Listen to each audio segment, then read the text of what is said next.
What kind of son leaves his mother stranded after surgery, alone in a hospital parking lot with nowhere to go? The question burned in Eleanor's chest as she stood under the drizzle, her thin hospital gown clinging to her shivering frame. At 72, she'd faced her share of heartaches, but nothing cut deeper than this. Her son, Michael, and his wife, Karen, had promised to pick her up after her knee replacement. She'd waited hours, her calls unanswered, her texts ignored. The nurses, pity in their eyes, had wheeled her to the curb, assuming someone would come. No one did. Eleanor's fingers tightened around her cane, the cold metal biting into her palm. She'd raised Michael alone after his father walked out, scraping by on a teacher's salary, sacrificing nights to help with his homework, his dreams. She'd cheered at his college graduation, cried at his wedding to Karen, a woman with sharp eyes and sharper words. Eleanor had ignored the warning signs. Karen's dismissive tone, the way Michael's warmth toward his mother faded over the years. Now, standing in the rain, she felt the full weight of their betrayal. The hospital's sliding doors hissed open behind her, spitting out a young nurse who offered a sympathetic smile. "Ma'am, do you need me to call someone?" Eleanor shook her head, pride sealing her lips. She wouldn't beg. Not after Michael's curt voicemail. "Mom, we're busy. You'll figure it out." Figure it out? She just had surgery. Her leg throbbed, her heart heavier than the storm clouds above. She hobbled toward a bench, each step a reminder of her fragility, and sank down, the rain masking the tears she refused to acknowledge. Memories flooded her. Michael as a boy, clinging to her hand during thunderstorms, promising he'd always take care of her. Where was that boy now? Karen's influence had changed him, turning her soft-hearted son into a stranger who prioritized his wife's demands over his mother's needs. Eleanor had overheard their arguments about her, Karen's voice cutting through their thin apartment walls during her last visit. "She's a burden, Michael. We can't keep babysitting her." Eleanor had swallowed the hurt, telling herself it was just a phase. But this abandonment was no phase. As the rain intensified, a cab pulled up, its headlights cutting through the haze. The driver, a kind-eyed man in his 50s, leaned out. "You okay, lady? You look like you need a ride." Eleanor hesitated, her savings already drained from medical bills. But what choice did she have? She nodded, giving him her address, a modest duplex on the edge of town. As the cab rolled through the storm, she stared out the window, the city lights blurring into streaks of regret. She didn't know it yet, but that same night, everything would change, not just for her, but for Michael and Karen too. The cab dropped her off at her quiet duplex, the familiar creak of the front door her only welcome. Inside, the silence was deafening. She limped to the couch, her knees screaming, and checked her phone again. No messages, no apologies, just the hum of the refrigerator and the distant rumble of thunder. She closed her eyes, exhaustion pulling her under, but her mind churned. How had it come to this? She'd given Michael everything, her time, her love, her life. And Karen? Eleanor had tried to love her, too, despite the cold shoulder, the subtle jabs. But tonight they'd crossed a line. Across town, Michael and Karen were at a gala, clinking glasses with colleagues, oblivious to the storm brewing, both outside and in their lives. Karen, radiant in a crimson dress, laughed at something a client said, her hand resting on Michael's arm. He smiled, but it was strained. His phone, buried in his pocket, had vibrated with his mother's calls earlier, each one a pang of guilt he'd ignored. Karen had insisted they couldn't miss the event. "It's for your promotion," she'd said, her tone leaving no room for argument. "She'll be fine." Michael had nodded, pushing down the unease, convincing himself his mother was tougher than she looked. Their apartment, a sleek high-rise unit they'd stretched their budget to afford, waited empty, its floor-to-ceiling windows offering a glittering view of the city. Karen loved that view. It screamed success, the life she'd always wanted. Michael, though, sometimes missed the cramped house he'd grown up in, where his mother's laughter filled the rooms. Tonight, he brushed off the thought, focusing on the gala, on Karen's ambition, on the life they were building. He didn't know that life was about to unravel. Back at Eleanor's duplex, the storm grew fiercer, wind rattling the windows. She drifted into a restless sleep, unaware that fate was already moving. A neighbor, Mrs. Callahan, had seen her arrive alone, her frail form struggling up the steps. Concerned, she called her son, a local firefighter, mentioning Eleanor's situation. Word spread quietly, as it does in small communities, and by morning, a chain of events would begin that neither Eleanor, Michael, nor Karen could have predicted. The night wore on, the storm unrelenting. At the gala, Michael's phone buzzed again. Not his mother this time, but an unknown number. He ignored it, assuming it was a work contact. Karen, catching his glance at the screen, squeezed his hand. "Focus, babe. This is our night." He nodded, but the unease grew, a knot in his chest he couldn't shake. Outside, lightning cracked, illuminating the city in stark white. Somewhere in that same city, Eleanor slept, her dreams haunted by the son she'd lost, not to distance, but to choices. By morning, the storm had passed, leaving the city slick and gleaming under a hesitant sun. Eleanor woke to pain, not just in her knee, but in her heart, the sting of Michael's abandonment sharper in the daylight. She brewed coffee, the routine grounding her, and tried to focus on the mundane. But her thoughts kept circling back to last night, to the empty parking lot, to the voicemail that played on repeat in her mind. She didn't cry. She'd spent too many years being strong for that, but her hands trembled as she poured the coffee, spilling a few drops on the counter. Across town, Michael woke with a headache, the gala's champagne and Karen's relentless networking lingering like a bad dream. He checked his phone, expecting a work email, but saw the missed call from the unknown number. No voicemail. He shrugged it off, turning to Karen, who was already scrolling through her phone, planning their next move. "We nailed it last night," she said, her voice bright. "You're a shoo-in for that promotion." Michael forced a smile, but the knot in his chest tightened. He hadn't told Karen about his mother's calls, hadn't mentioned the guilt gnawing at him. Eleanor, meanwhile, had a visitor. Mrs. Callahan knocked softly, her face creased with concern. "I saw you come home alone last night, dear. Everything okay?" Eleanor's instinct was to brush it off, to protect Michael even now, but the words spilled out before she could stop them. She told Mrs. Callahan about the surgery, the unanswered calls, the cab ride home. The older woman's eyes narrowed, her lips pursing. "That's not right, Eleanor. You don't deserve that." She patted Eleanor's hand, promising to check in later, but her tone carried a quiet resolve that Eleanor didn't yet understand. The day unfolded slowly for Eleanor, each hour heavy with reflection. She thought of the years she'd spent raising Michael, the sacrifices she'd made to give him a better life. She'd worked 2 jobs when he was in high school, skipping meals so he could have new shoes for basketball. She believed in him, even when he doubted himself. And Karen, Eleanor had welcomed her, hoping for a daughter, only to find a wall of ambition and indifference. The betrayal wasn't just Michael's, it was Karen's too, her influence pulling him away from the values Eleanor had instilled. Back at the high-rise, Michael was distracted, his mind drifting to his mother. He meant to call her back, but Karen's insistence on the gala had swept him along. Now, in the harsh light of morning, he felt the weight of his choice. He dialed Eleanor's number, but it went to voicemail. He didn't leave a message. Pride, or maybe shame, stopped him. Karen noticed his mood, but didn't press.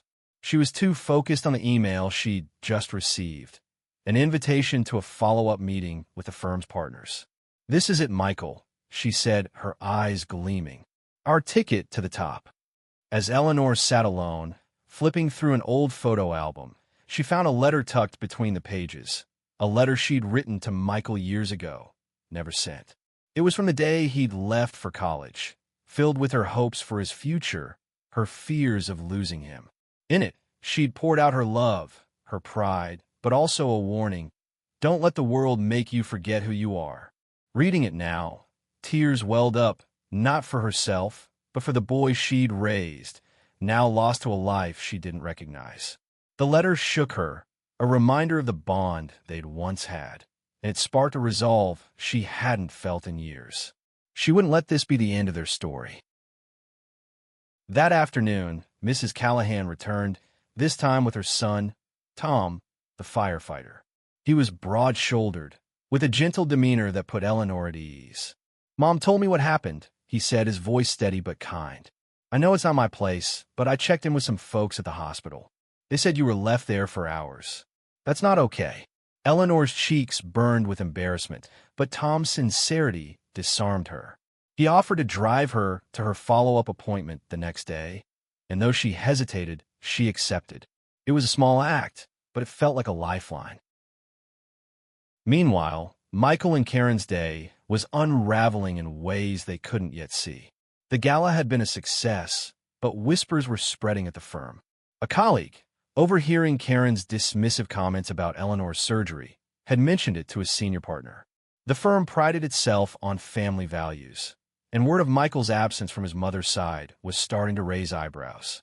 Michael, oblivious, prepared for the follow-up meeting, unaware that his reputation was already taking a hit. Eleanor spent the evening sorting through old memories, the letter still clutched in her hand. She didn't know that across town, a different storm was brewing for Michael and Karen, one that would strip away the facade they'd built. The city hummed with its usual rhythm, but beneath it, connections were forming, truths were surfacing, and consequences were closing in. Eleanor, for the first time in years, felt a flicker of strength. She wasn't just a mother scorned. She was a woman who'd survived worse, and she'd survived this too. The next morning, Eleanor woke with a clarity she hadn't felt in years.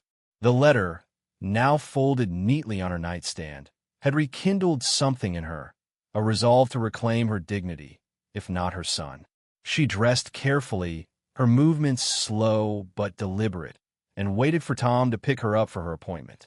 Outside, the neighborhood buzzed quietly, neighbors waving as they tended to their lawns. It was a world Eleanor had always cherished, one of small kindnesses and shared burdens, a stark contrast to the cold ambition of Michael and Karen's high-rise life. Tom arrived promptly, his pickup truck rattling with the charm of well-worn reliability. He helped Eleanor into the passenger seat, his hands gentle but strong. "You don't have to do this alone, you know," he said as they drove toward the hospital. Eleanor nodded, her throat tight. She wasn't used to relying on others, but Tom's quiet support felt like a bridge to a world where she wasn't invisible. They talked lightly about the weather, the town's new coffee shop, but beneath it, Eleanor sensed Tom's understanding of her pain. He'd seen families fracture before. His job showed him the best and worst of people. At the hospital, the doctor reviewed Eleanor's recovery, praising her resilience but warning her to take it easy. "You need support right now," he said, glancing at Tom, assuming he was family. Eleanor didn't correct him. As they left, Tom suggested a quick stop at the diner across the street. Over coffee and pie, he shared stories of his own, his divorce, his daughter in college, the fires he'd fought.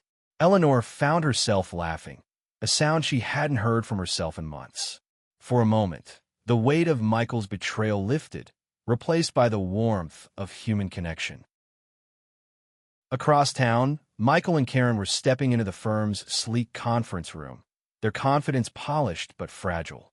The meeting was meant to seal Michael's promotion, but the senior partner, Mr. Grayson, was unusually reserved. He leaned back, his fingers steepled, and asked about Michael's family. "Your mother had surgery recently, I hear," he said, his tone neutral but piercing. Michael froze, caught off guard. Karen, quick to recover, chimed in, "She's fine, just a routine procedure." But Grayson's eyes lingered on Michael, who stammered, "Yeah, she's tough. Didn't need us there." The lie tasted bitter, and Grayson's silence was louder than any reprimand. The meeting ended with vague promises of further discussion, leaving Michael shaken. Karen, sensing the shift, pressed him in the elevator. "What was that about? You should have played it up." said you were there for her. Michael snapped. I wasn't, Karen. We weren't. And now they know. The words hung between them, a crack in their carefully curated image. Karen's face hardened, but doubt flickered in her eyes. For the first time, she wondered if her ambition had cost them more than she'd calculated. Back at the diner, Eleanor's phone buzzed. A text from Michael. Mom, you okay? Sorry about yesterday. It was the first crack in his silence, but it felt hollow. She stared at the screen, her thumb hovering over the reply button. Part of her wanted to lash out, to demand answers, but the letter's words echoed in her mind. Don't let the world make you forget who you are. She typed a simple response. I'm fine. Take care. And set the phone down, choosing herself over the pain of chasing him. That evening, the confrontation came unexpectedly. Michael, rattled by the meeting, drove to Eleanor's duplex unannounced, Karen in tow. Eleanor opened the door, her cane steady in her hand, her expression unreadable. Michael's apology stumbled out, halting and rehearsed. Mom, I messed up. We were caught up with work. It won't happen again. Karen stood behind him, arms crossed, her silence louder than any words. Eleanor looked at her son, searching for the boy she'd raised, but saw only a man torn between worlds. You left me, she said, her voice quiet but firm. Not just at the hospital, Michael. You've been leaving me for years. The words cut deeper than she'd intended, and Michael flinched, his eyes dropping to the floor. Karen stepped forward, her tone defensive. Eleanor, we have lives, responsibilities. You can't expect us to drop everything. Eleanor's gaze shifted to Karen, steady and unflinching. I expected family, she said, but I guess that's not what we are anymore. The air crackled with tension, the kind that comes when truths are laid bare. Michael opened his mouth to speak, but his phone rang, shattering the moment. It was Grayson. Michael hesitated, then answered, his face paling as he listened. The promotion was off the table, not because of his work, but because of concerns about character. The words echoed in his head as he hung up, the weight of his choices crashing down. Karen's eyes widened, sensing the shift, but she said nothing, her own guilt stirring beneath her defiance. Eleanor watched them, her heart aching but resolute. She'd faced their betrayal head-on, and though it hurt, it freed her in a way she hadn't expected. She closed the door softly as they left, the sound final, like the end of a chapter. Outside, Michael and Karen stood in silence, the storm's aftermath still lingering in the air, a mirror to the wreckage of their ambitions. The drive back to their apartment was silent, the hum of the car's engine the only sound between Michael and Karen. He gripped the steering wheel, his knuckles white, while Karen stared out the window, her reflection a mask of frustration. The call from Grayson had shattered their carefully constructed world. Michael's promotion, the cornerstone of their plans, was gone, and with it, the illusion of invincibility. Karen's mind raced, searching for someone to blame. Michael, Eleanor, even Grayson, but deep down, she knew her own words had contributed to this fall. Her dismissal of Eleanor's surgery, overheard at the gala, had been the spark. Back at Eleanor's duplex, she sat at her kitchen table, the letter from years ago open before her. She traced the words with her finger, each sentence a reminder of the love she'd poured into Michael. But love, she realized, couldn't force someone to choose you. She thought of Tom's kindness, Mrs. Callahan's concern, the diner's warmth, small acts that had filled the void Michael and Karen left. She wasn't alone, not really. The community she'd built over decades was still there, ready to catch her when her own son wouldn't. Michael and Karen's apartment, once a symbol of their success, now felt like a cage. The glittering city view mocked them as they stepped inside, the silence between them heavier than ever. Michael sank onto the couch, his head in his hands. What do we do now? He asked, his voice barely above a whisper. Karen paced, her heels clicking on the hardwood. We fight back, she said, her tone sharp. We talked to Grayson, explained it was a misunderstanding. But Michael shook his head, exhaustion overtaking him. It's not a misunderstanding, Karen. We left her. I left her. The admission hung in the air, a truth they couldn't dodge. Karen stopped pacing, her shoulders slumping. For the first time, she saw the cost of her ambition, not just to Michael, but to herself. She'd pushed him to prioritize their image, their future, over his mother, and now that future was crumbling. She sat beside him, her hand hovering over his before pulling back. "We'll fix this," she said, but her voice lacked conviction. Michael didn't respond, his mind replaying his mother's words. "You've been leaving me for years." Across town, Eleanor found herself moving. She tidied the kitchen, dusted the shelves, each small task a defiance against despair. She called Tom to thank him for the ride, and he invited her to a community barbecue the next weekend. "You're not alone, Eleanor," he said, echoing his earlier words. She smiled, the gesture small but real. The pain of Michael's betrayal lingered, but it no longer defined her. She was more than a mother abandoned. She was a woman with a life to live. The next day, the cracks in Michael and Karen's world widened. A colleague texted Michael, warning him that rumors were spreading, not just at the firm, but in their social circle. The story of Eleanor's abandonment had taken on a life of its own, fueled by the tight-knit community's loyalty to her. Karen, desperate to salvage their reputation, called a friend at the firm, only to be met with cold politeness. "You guys really dropped the ball," the friend said before hanging up. Karen's face burned, the sting of judgment new and unfamiliar. Michael, meanwhile, couldn't shake his mother's voice. He drove to a park, needing air, needing space. Sitting on a bench, he watched families, parents pushing strollers, grandparents laughing with kids. He remembered his mother at his Little League games, her cheers louder than anyone's. He'd taken her for granted, assuming she'd always be there, no matter how far he drifted. Karen's ambition had pulled him along, but he'd chosen to follow. The realization was a gut punch, and for the first time, he saw himself clearly, not as a victim of circumstance, but as a man who'd failed the one person who'd never failed him. That evening, Karen tried to rally, drafting an email to Grayson, spinning a story about a scheduling mix-up. But as she typed, her hands shook, the words feeling hollow. She glanced at Michael, who sat staring at his phone, a photo of him and Eleanor at his college graduation open on the screen.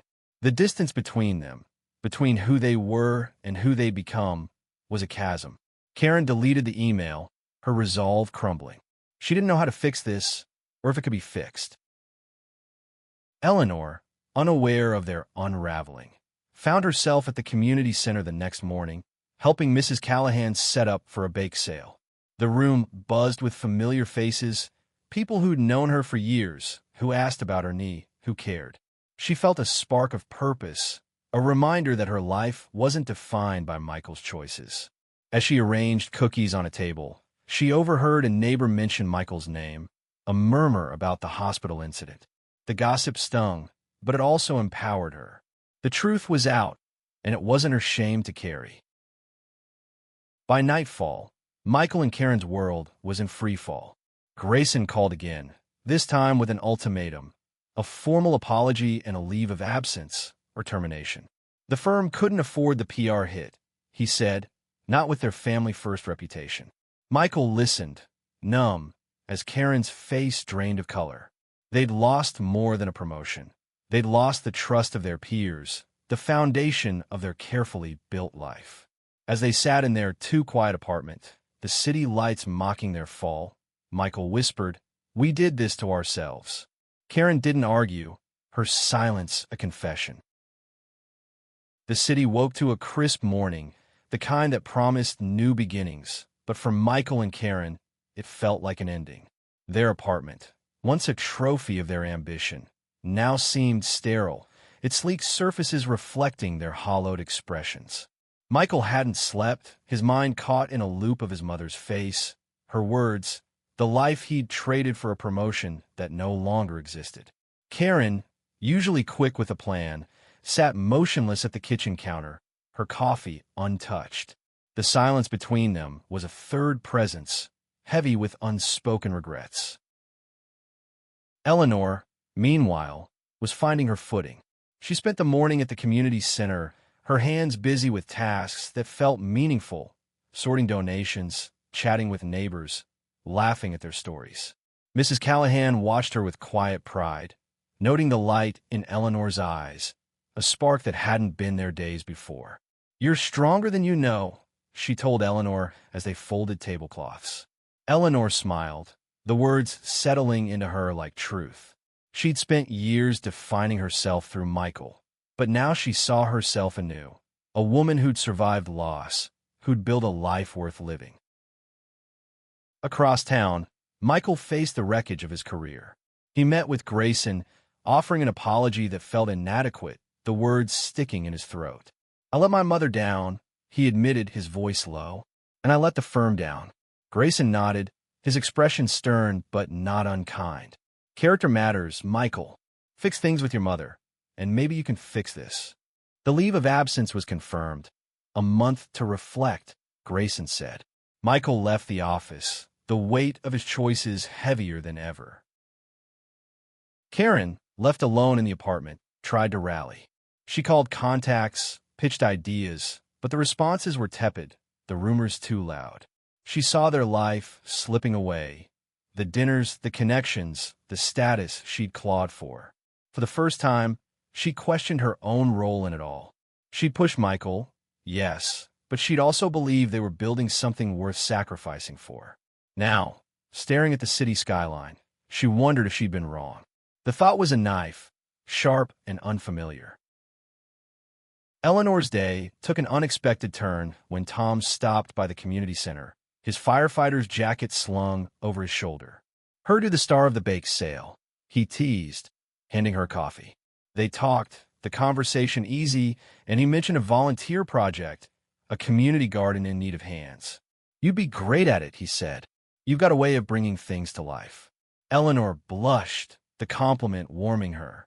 She agreed to join, feeling a purpose she hadn't known she needed. That evening, Michael made a decision. He drove to Eleanor's duplex alone, his heart pounding. He didn't know what he'd say, only that he had to try. When Eleanor opened the door, her expression was guarded but not cold. "Michael," she said, stepping aside to let him in. The house smelled of her lavender candles, a scent that tugged at his childhood. He stood in the living room, fumbling for words. "I'm sorry, Mom," he said finally. "I don't know how we got here, but I'm sorry." Eleanor listened, her cane steady in her hand. She saw the boy she'd raised in his eyes, but also the man who'd chosen a different path. "Sorry isn't enough," she said, her voice calm but firm. "You made choices, Michael. You and Karen. And those choices hurt me." He nodded, tears brimming, and for a moment, they stood in silence, the distance between them palpable but not unbridgeable. Karen, alone in the apartment, faced her own reckoning. She pulled out her laptop, intending to draft another email, but instead found herself searching for Eleanor's name. A local news article popped up, a small piece about the community center's bake sale, mentioning Eleanor's contributions. The photo showed her smiling, surrounded by neighbors, her strength evident even in pixels. Karen's chest tightened, a mix of guilt and admiration. She'd underestimated Eleanor, dismissed her as a burden, but the woman in that photo was anything but. Michael stayed at Eleanor's for an hour, their conversation raw but honest. He told her about the promotion, the leave, the rumors. She listened, not softening but not turning away. "You've got a chance to make this right," she said. "Not just with me, but with yourself." He nodded, the weight of her words settling in. As he left, he felt lighter, not forgiven, but seen. Eleanor watched him go, her heart torn but hopeful. She didn't know if they'd rebuild what they'd lost, but she knew she'd be okay either way. Karen, meanwhile, made a choice. She wrote a letter, not an email, but a handwritten note, something she hadn't done since college. It was to Eleanor, an apology that poured out unfiltered, acknowledging her role in the pain, her selfishness. She didn't know if Eleanor would read it, but writing it felt like a step towards something honest. She sealed the envelope, her hands steady for the first time in days. Eleanor spent the evening in her garden, the soil cool under her fingers. She thought of Michael, of Karen, of the letter she'd found. She thought of Tom, Mrs. Callahan, the community that had caught her when she fell. The stars above were bright, the air clean after the storm. She felt the stirrings of a new chapter, one where she defined her own worth. Days passed, and the city settled into its rhythm, but for Michael and Karen, the ground remained unsteady. Michael's leave of absence forced him to confront the emptiness of his days without the office's hum, the validation of meetings and deadlines. He spent hours walking the city, replaying his mother's words, grappling with the man he'd become. Karen, meanwhile, threw herself into work, but the cracks in their social circle were undeniable. Invitations dwindled, conversations cooled. The life they'd built was fraying, and neither knew how to mend it. Eleanor, on the other hand, was blooming.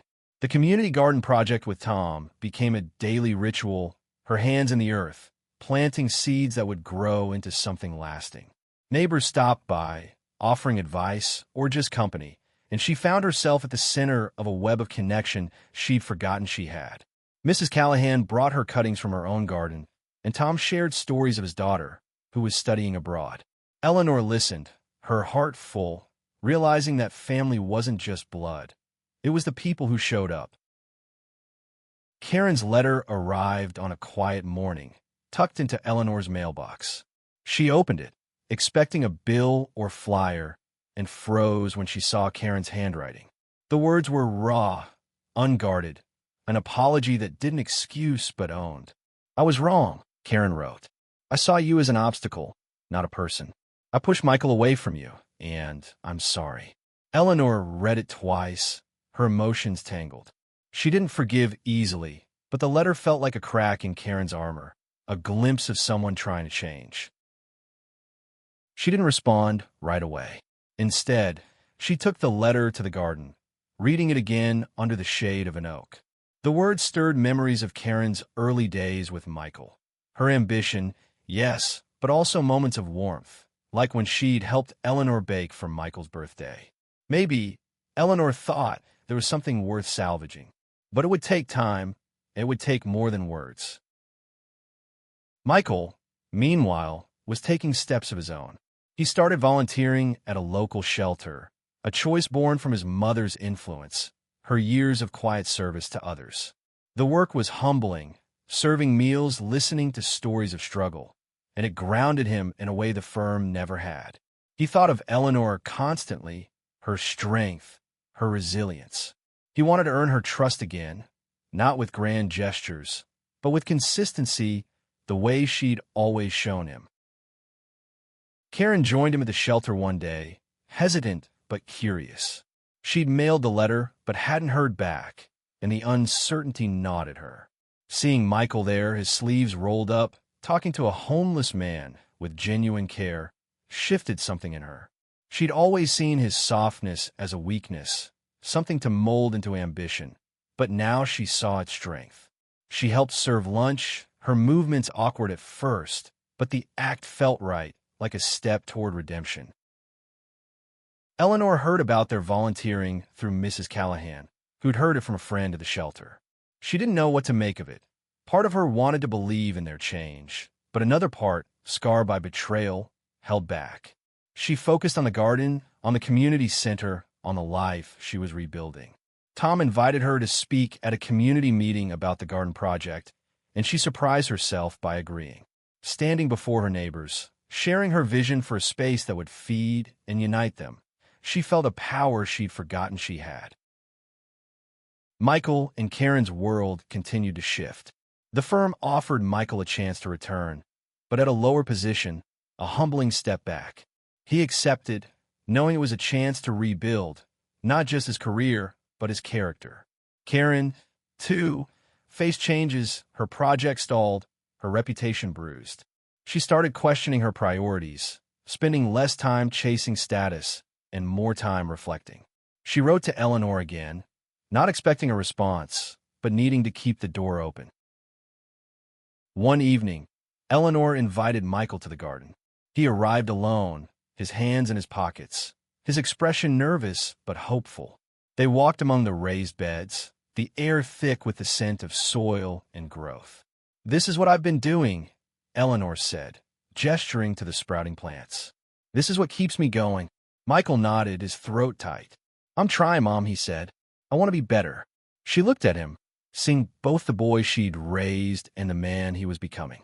"Then show me," she said, her voice soft but firm.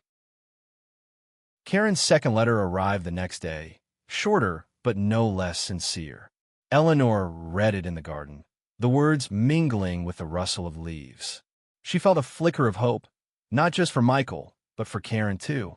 She wasn't ready to forgive fully, but she was ready to listen, to see if their actions matched their words. The garden, with its slow, steady growth, reminded her that healing took time, but it was possible. Weeks turned into months, and the city's pulse softened into autumn, the leaves falling like reminders of time's passage. Eleanor's garden flourished, its rows of vegetables and flowers a testament to her resilience. The community rallied around it, neighbors volunteering, children playing among the beds. Eleanor became a quiet leader, her presence steadying those around her. She spoke at more community meetings, her voice growing stronger, her story of survival inspiring others. She'd lost a piece of her son, but she'd gained a deeper sense of self, a life rooted in connection and purpose. Michael and Karen continued their slow climb out of the wreckage. Michael's return to the firm was humbling, his new role less glamorous but more honest. He worked hard, not for status, but for redemption, his mother's strength a constant in his mind. He visited Eleanor weekly, helping in the garden, their conversations tentative but growing warmer. He didn't push for forgiveness, knowing it had to be earned. Each visit, each shared moment, was a brick in the bridge they were rebuilding. Karen's journey was harder. Her ambition, once her North Star, now felt like a weight. She volunteered regularly at the shelter, finding solace in the work, in the faces of those who didn't judge her past. She wrote to Eleanor monthly, each letter a step toward accountability. Eleanor read them all, responding only once, a brief note. "Keep going. I'm watching." It wasn't forgiveness, but it was enough to keep Karen trying. She started attending community events, hesitant at first, but drawn to the warmth she'd once dismissed. One crisp afternoon, the community gathered for the garden's first harvest festival. Eleanor stood at the center, her cane a quiet companion, as she thanked everyone for their support. Michael and Karen were there, standing at the edge of the crowd, their presence noticed but not spotlighted. Eleanor caught their eyes, offering a small nod. It wasn't a full reconciliation, but it was a start. The festival buzzed with laughter, music, and the smell of fresh produce, a celebration of growth in every sense. As the sun set, Eleanor walked through the garden alone, her fingers brushing the leaves. She thought of the hospital parking lot, the rain, the betrayal. She thought of the letter she'd found, the one that reminded her who she was. She thought of Michael and Karen, their faltering steps toward change. She didn't know if they'd ever fully repair what they'd broken, but she knew she didn't need them to complete her. She had her community, her garden, her strength. Michael and Karen left the festival hand in hand, their steps lighter than they'd been in months. They'd lost everything, status, reputation, the life they'd chased, but in that loss, they'd found something else, a chance to rebuild, to be better. The road ahead was long, but for the first time, they walked it together, not as partners in ambition, but as people seeking redemption. Eleanor sat on a bench, watching the last of the crowd drift away. Tom joined her, offering a cup of cider. "You did good, Eleanor," he said, his smile warm. She nodded, her heart full. The stars above were bright, the garden alive with possibility. She'd been abandoned, yes, but she'd also been found, by her neighbors, by herself. She was no longer defined by her son's choices, but by her own, and that, she knew, was enough.